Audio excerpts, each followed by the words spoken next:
High বন্ধুরা, আজকে আপনাদেরকে আমি জানাবো ট্যুরিস্ট ভিসা করতে কি কি কাগজ লাগে এবং কোন কোন জিনিস ভুল করলে ভিসা ক্যান্সেল হয়ে যায়। ট্যুরিস্ট ভিসা সম্পর্কে জানতে পুরো ভিডিওটি চোখ রাখুন। আশা করি সম্পূর্ণ ভিডিওটি দেখবেন এবং আপনাদের অনেক উপকারে আসবে। তো কথা না বাড়িয়ে চলুন এখন মূল ভিডিও শুরু করা যাক। ট্যুরিস্ট ভিসা করার জন্য যে যে কাগজগুলো লাগবে সেগুলো আপনারা সাথে করে নিয়ে যাবেন। প্রথমে যে কাগজটি লাগবে তা হলো অনলাইনে ভিসা ফর্ম পূরণ করার সময় ভিসা ফর্মটি এবং এই ফর্মে যে ছবিটি দেওয়া হয়েছিল ভিসা ফর্মে, সেই ফর্মের একই ছবি উপরের ডান পাশের কর্নারে 2 ইঞ্চি বাই 2 ইঞ্চি ছবি দিতে হবে এবং নিচে সিগনেচারের অপশনে ওখানে সিগনেচার করতে হবে। ফর্মে যে ছবিটা আছে সেই সেম ছবিটাই দিবেন, অন্য কোনো ছবি দিবেন না। দ্বিতীয় যে ডকুমেন্টসটা হলো জাতীয় পরিচয়পত্র। জাতীয় পরিচয়পত্রটা নিয়ে যেতে হবে।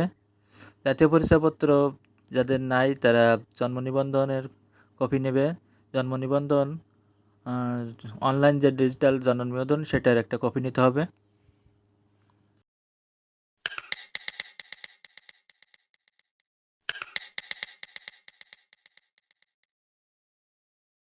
তারপর আপনাকে সাথে নিতে হবে বাড়ির বিদ্যুৎ বিলের কাগজ, অর্থাৎ আপনি যেখানে অবস্থান করবেন সেইখানকার বিদ্যুৎ বিলের কাগজ আপনাকে সাথে নিতে হবে।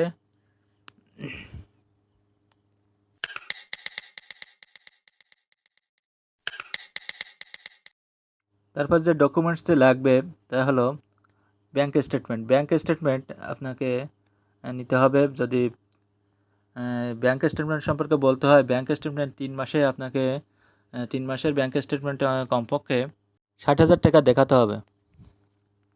তাহলে আপনার ভিসা পেতে কোনো অসুবিধা হবে না।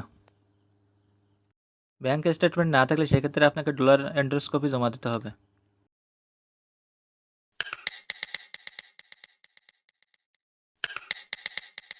তারপর আপনি যদি কোনো পেশায় যুক্ত থাকেন তাহলে সেই পেশার প্রমাণপত্র আপনাকে নিতে হবে। অর্থাৎ আপনি যদি কোনো অফিস কিংবা প্রতিষ্ঠানে চাকরি করেন, কোম্পানিতে, সরকারি বেসরকারি সকল প্রতিষ্ঠানে চাকরি করলে তো আপনাকে সেই পেশার যে একটা প্রত্যয়নপত্র বা প্রমাণপত্র আপনাকে সাথে নিতে হবে। তারপর হচ্ছে পাসপোর্টের কপি। পাসপোর্টের যে 2-3 নম্বর পৃষ্ঠা আছে, এই 2-3 নম্বর পৃষ্ঠার ফটোকপি জমা দিতে হবে। সবগুলো ডকুমেন্টস একসাথে করার পরে মূল পাসপোর্ট বইটি নিয়ে আপনাকে ভিসা অফিসে জমা দিতে হবে।